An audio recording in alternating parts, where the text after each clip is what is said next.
Mas, kamu di dalam ya? Gimana kalau ini jadi? Sebelum lanjut ke dalam ceritanya, seperti biasa, absen dulu di komentar ya.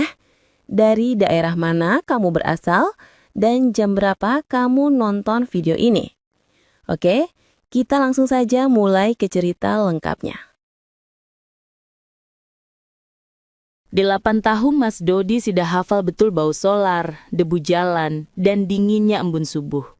Truk pengangkut sayur milik Pak Harun, juragan besar di kampung mereka, sudah seperti rumah keduanya.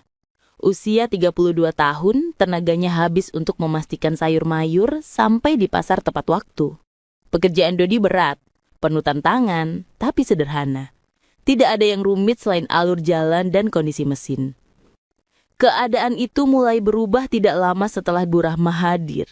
Bu Rahma adalah istri muda Pak Harun. Dodi sering melihatnya, tapi interaksi selalu sebatas menunduk dan sapaan seadanya.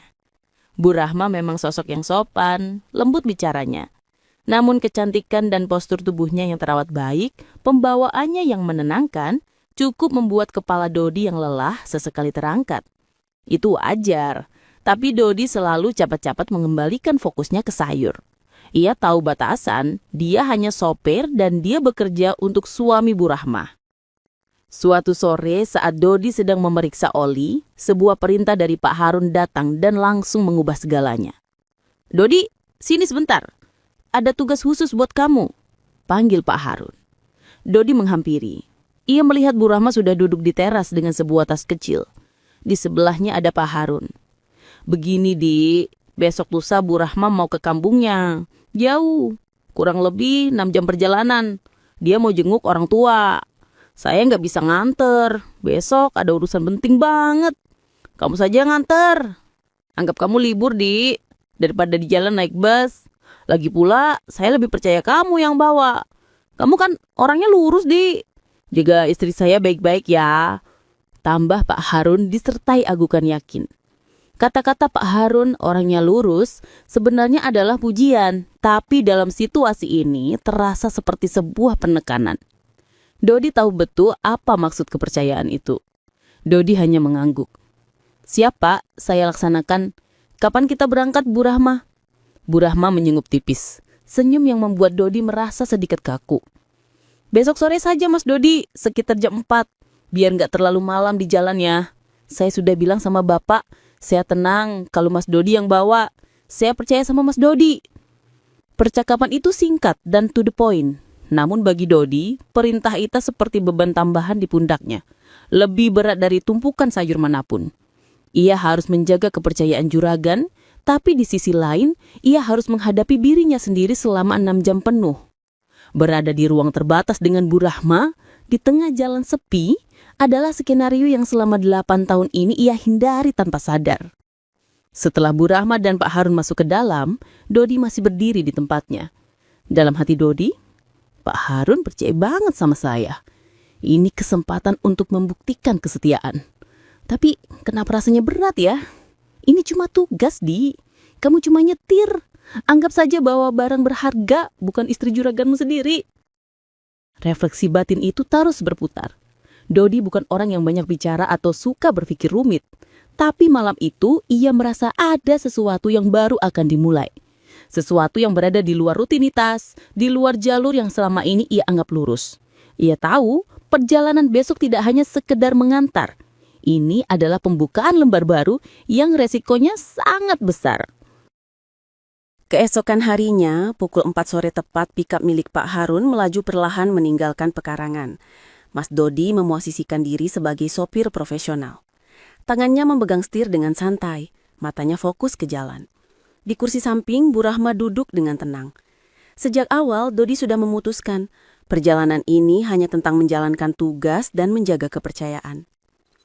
Awal perjalanan terasa canggung. Dodi hanya menyahut seperlunya saat Bu Rahma bertanya soal kondisi jalan atau sawah di pinggir jalur. Percakapan mereka ringan, formal, dan tidak menyentuh hal-hal pribadi. Dodi merasa lega. Suasana ini sesuai dengan profesional yang ia tetapkan. Namun, memasuki jam ketiga, saat mobil mulai memasuki jalur perkebunan yang sepi dan panjang, Suasana di dalam mobil mulai berubah. Matahari mulai condong, memberikan nuansa jingga dan sepi yang mendalam. Bu Rahma mulai bicara lagi, tapi kali ini nadanya berbeda. Bukan lagi tentang pemandangan. "Mas Dodi, saya boleh jujur sesuatu?" tanya Bu Rahma. Suaranya pelan dan terdengar agak lelah. Dodi menulis sekilas. "Tentu saja Bu Rahma, ada apa?" "Saya sebenarnya merasa hidup saya sekarang ini tidak lengkap," Bu Rahma memulai. "Pak Harun memang baik, punya segalanya. Tapi rasanya ada yang kurang. Saya seperti tinggal di istana yang sunyi. Perhatiannya, waktu yang dia berikan, semua terasa seadanya." Dodi merasa tegang. Ini adalah pembicaraan yang seharusnya tidak ia dengar. Sebagai sopir, ia harus mengabaikannya. Tapi sebagai laki-laki, ia merasa harus meresponnya, meski hanya dengan hati-hati. "Mungkin Pak Harun sibuk sekali, Bu. Beliau kan juragan besar." Dodi mencoba mengalihkan, mencari alasan logis. Bu Rahma tersenyum getir. "Sibuk? Iya, Mas. Tapi bukan sibuk yang saya maksud. Saya merasa tidak terurus. Sebagai istri, saya juga butuh merasa dihargai dan diistimewakan. Bukan cuma dikasih fasilitas. Saya butuh perhatian yang utuh. Mas Dodi pasti paham maksud saya kan?" Jantung Dodi berdebar. Ia paham. Bu Rahma sedang membicarakan ketidakpuasan dalam pernikahannya. Ini bukan lagi curhatan biasa. Ini adalah pengakuan yang penuh risiko. Dodi memilih merespon dengan bijak. "Saya mengerti Bu Rahma. Setiap orang pasti punya harapan dalam pernikahan. Semoga kedepannya Pak Harun bisa lebih..." Dodi menggantung kalimatnya, memilih kata yang aman. Tiba-tiba suara rintik hujan mulai menghantam kaca mobil, dan langit berubah menjadi gelap pekat. Seakan alam ikut menimpali suasana hati Bu Rahma yang sedang mendung. Dodi menyalakan lampu besar, dan di tengah gelapnya jalan perkebunan yang diguyur hujan, mobil pikap itu mendadak kehilangan tenaga. Mesinnya berbatuk pelan, lalu mati total. Dodi menginjak rem. "Aduh, sepertinya kita mogok, Bu Rahma." Dodi menghela nafas. Ia segera turun, mengambil senter. Setelah mengecek kap mesin yang basah, ia tahu masalahnya. Dinamo basah karena hujan yang turun tiba-tiba. "Tidak bisa diperbaiki, Mas Dodi?" tanya Bu Rahma dari dalam mobil. Wajahnya terlihat khawatir. "Sepertinya harus kering dulu, Bu. Atau kita cari montir terdekat. Tapi di sini sepi sekali," jawab Dodi, nadanya terdengar frustasi. Ia kembali masuk ke mobil. Baju luarnya sudah agak basah. Dodi memandang sekeliling. Jalanan gelap gulita. Hanya ada suara hujan. "Begini saja, Bu. Kita tidak bisa diam di sini. Saya ingat di depan ada persimpangan kecil. Biasanya ada penginapan atau villa di sana. Kita jalan kaki saja. Kita cari tempat berteduh dulu. Saya akan telepon montir besok pagi." Bu Rahma mengangguk. "Baik, Mas Dodi. Saya ikut saja. Lebih baik basah sedikit daripada kedinginan di sini." Dodi mengambil payung kecil dari belakang kursi. Mereka berdua keluar, berbagi payung itu. Perjalanan di tengah malam yang sunyi di bawah payung sempit yang memaksa mereka berjalan sangat dekat. Di bawah payung itu, Bu Rahma melanjutkan curhatnya semakin terbuka. "Mas Dodi tahu tidak, saya merasa sangat sendirian. Malam-malam seperti ini yang seharusnya saya merasakan perhatian dari suami saya, justru saya rasakan kosong. Saya tidak tahu lagi harus berbicara dengan siapa. Mas Dodi, saya lega Mas Dodi mau mendengarkan." Dodi menunduk. Matanya fokus pada genangan air di jalan. Meskipun Dodi berusaha keras menjaga pikiran tetap lurus, tapi curhat Bu Rahma tentang kekosongannya semakin membuat Dodi canggung. Akhirnya mereka sampai di sebuah penginapan kecil jauh dari kata mewah, tapi setidaknya menawarkan atap dari guyuran hujan. Saat Dodi bertanya, pemilik penginapan hanya menggeleng. Maaf mas, tinggal satu villa saja yang kosong. Itu pun cuma satu kamar tidur, tapi isinya ranjang besar. Tapi tetap ada ruang keluarga kok mas. Dodi merasa tercekat, tapi tidak ada pilihan. Mereka tidak mungkin kembali ke mobil yang mogok di tengah hutan. Ia membayar villa itu, memaksakan diri bersikap tenang di depan Bu Rahma. Dodi segera meletakkan tas, berusaha keras untuk menghindari kontak mata. Ia merasa canggung luar biasa. Sambil melepas jaketnya yang sedikit lembab, Bu Rahma mulai berbicara lagi. Kali ini suaranya terdengar lebih dalam. Mas Dodi, malam ini saya merasa benar-benar bisa jadi diri sendiri. Selama ini saya harus selalu menjaga citra sebagai istri juragan. Harus selalu terlihat sempurna. Katanya matanya menatap keluar jendela yang buram. Tapi di sini, di tengah hujan ini, saya bisa jujur. Pak Harun memang suami saya. Tapi kebutuhan saya untuk merasa dicintai dan diperhatikan tidak pernah terpenuhi. Dodi duduk di kursi kayu. Ia mencoba menjadi pendengar yang baik. Tapi hatinya tidak tenang. Saya mengerti Bu Rahma, mungkin Bapak sedang banyak pikiran. Saya yakin beliau sayang sama ibu. Ibu sabar saja. Jawaban Dodi yang polos dan kaku ternyata membuat Bu Rahma sedikit kecewa. Tiba-tiba Bu Rahma mengambil ponselnya. Mas Dodi, panggilnya nadanya kini lebih mendesak. Temani saya nonton film biar tidak tegang seperti ini. Dodi merasa lega. Nonton apa, Bu? Film Jepang, jawab Bu Rahma sambil menyalakan ponselnya. Aduh Bu Rahma, Dodi tergagap. Sudah, tidak apa-apa, nonton saja, anggap saja hiburan.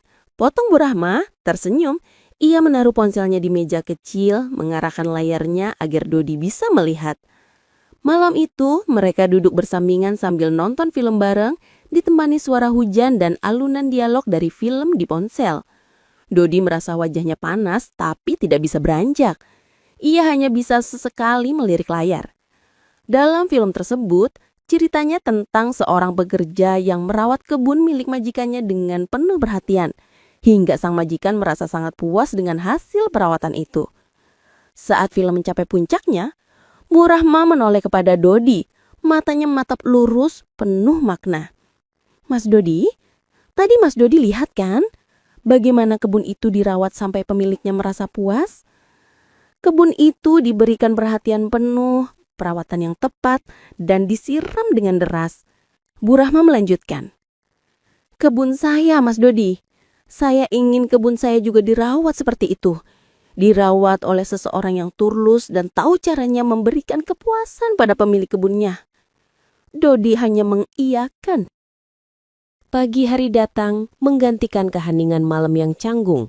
Hujan sudah reda, menyisakan udara dingin dan bau tanah basah. Mas Dodi bangun dengan perasaan yang campur aduk. Ia tidur tidak nyenyak. Pikirannya dipenuhi oleh tawaran-tawaran Bu Rahma akan perawatan kebunnya. Pecanggungan yang ia rasakan sebelumnya kini telah berganti menjadi ketegangan yang lebih halus, semacam ikatan baru yang tak terucapkan. Saat Dodi keluar kamar, Bu Rahma sudah ada di teras kecil penginapan, menyeduh kopi instan. Suasananya jauh lebih tenang dibanding malam tadi. Bu Rahma menyambut Dodi dengan senyum yang ramah, senyum yang menunjukkan kelegaan. Mas Dodi, ayo sini, kita minum kopi dulu, ajak Bu Rahma. Dodi duduk di hadapannya, berusaha tetap menjaga sikap wajar. Ia merasa sudah tidak segugup semalam. Kejadian menonton film bareng itu, entah bagaimana telah membuat Dodi tertarik pada Bu Rahma.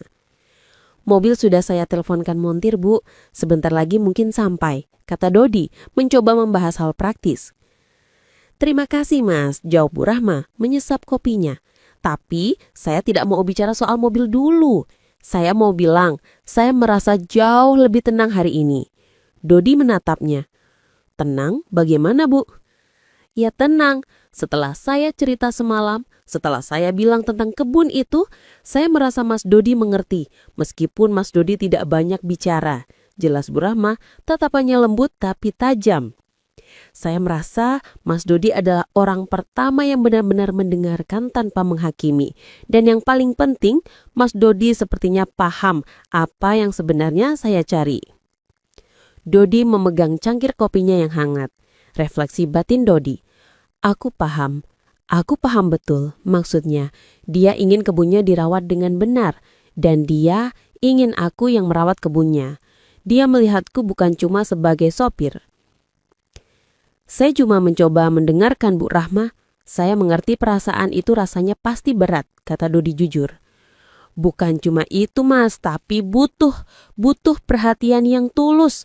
Saya yakin Mas Dodi juga pasti punya kebun yang selama ini tidak terurus kan? Bu Rahma membalas. Pertanyaan itu tepat menghantam hati Dodi. Dodi memang selama ini fokus pada pekerjaan, melupakan kebun itu. Ia merasa selama ini ia hanya menjalankan rutinitas tanpa benar-benar merawat kebunnya agar hidup. Dodi menghela nafas. Saya selama ini fokus pada jalanan, pada muatan, pada setir. Saya lupa kalau kebun itu juga butuh perawatan. Bu Rahma senyum lega. Nah, itu dia. Kita berdua ini ternyata sama-sama punya kebutuhan yang selama ini kita abaikan. Ibu ingin kebun itu dirawat dengan benar, sedangkan kamu juga tahu kalau kebun itu juga butuh perawatan. Percakapan di pagi hari itu ditemani kopi sederhana menciptakan kedekatan emosi yang sangat kuat. Mereka saling memahami tanpa perlu menjelaskan secara gamblang. Mereka menemukan kenyamanan pada satu sama lain, kenyamanan yang seharusnya tidak ada, mengingat status mereka. Dodi tahu, mulai detik ini, hubungan ini sudah bergeser jauh dari profesional. Hubungan ini adalah rahasia kecil yang akan mereka bawa masing-masing. Ini adalah ikatan emosional yang tumbuh dari mobil mogok.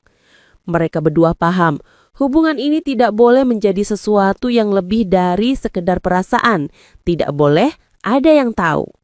Ini harus menjadi rahasia yang tersembunyi.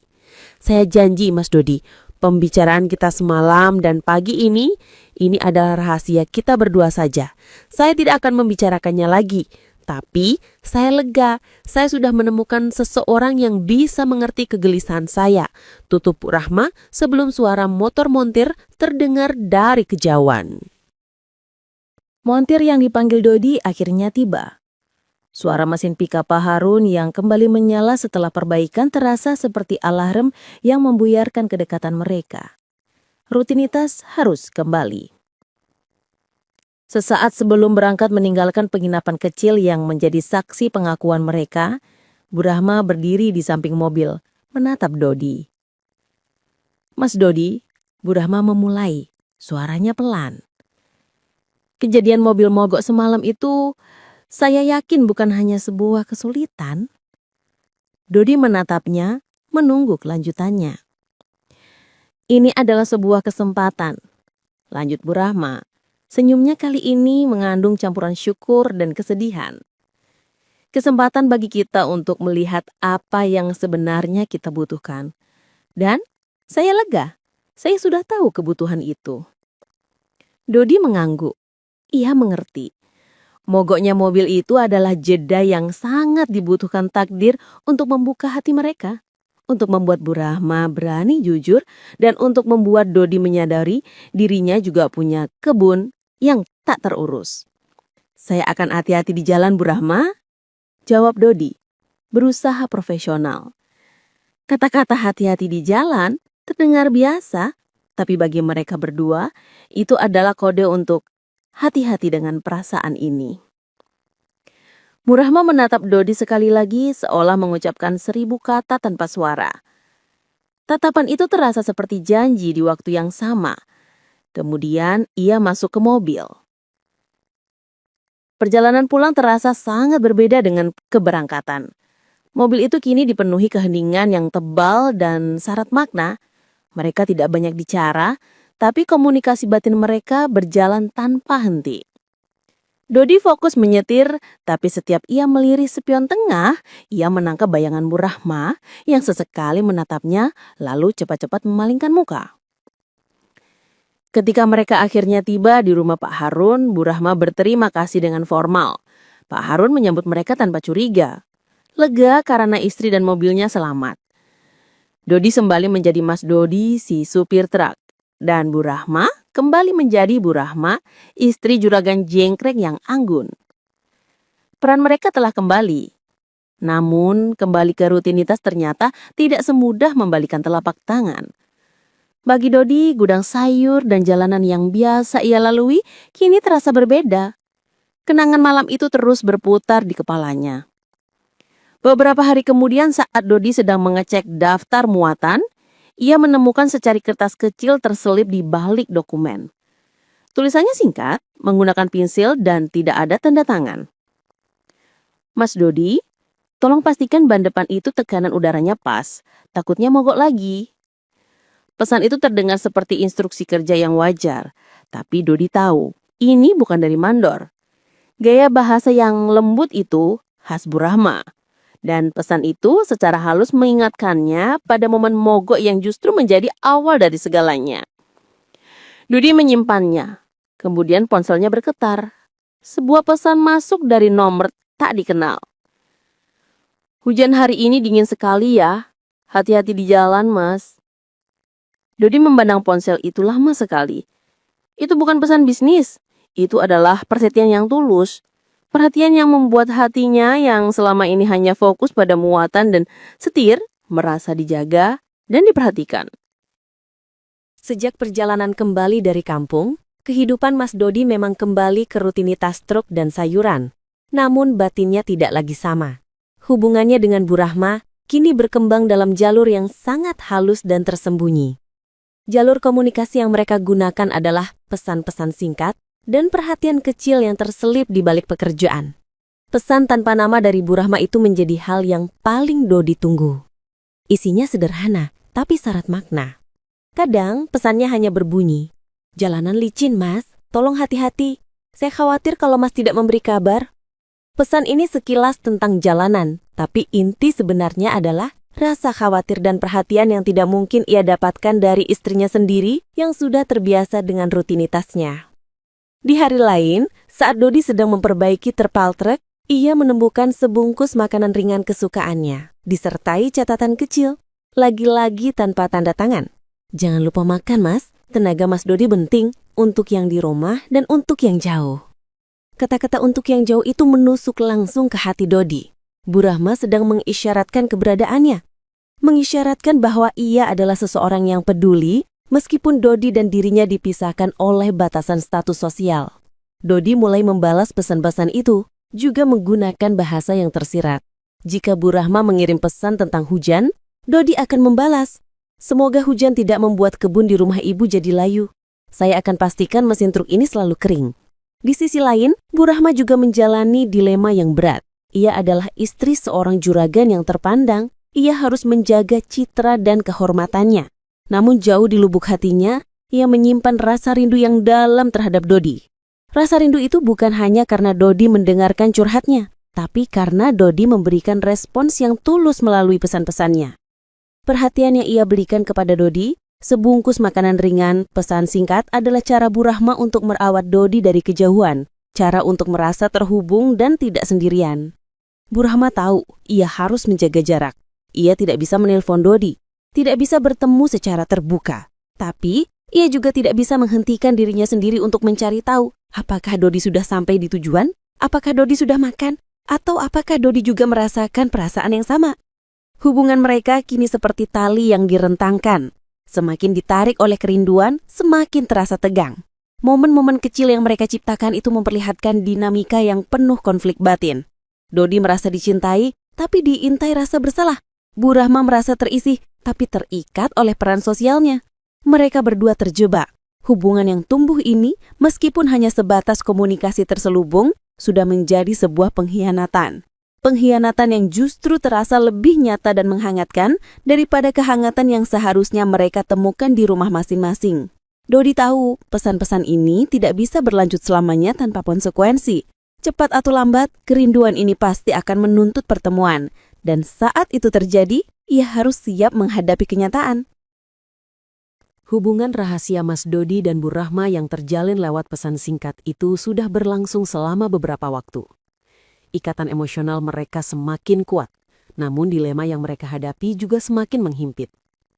Mereka sama-sama tahu, komunikasi tersembunyi ini tidak akan pernah cukup.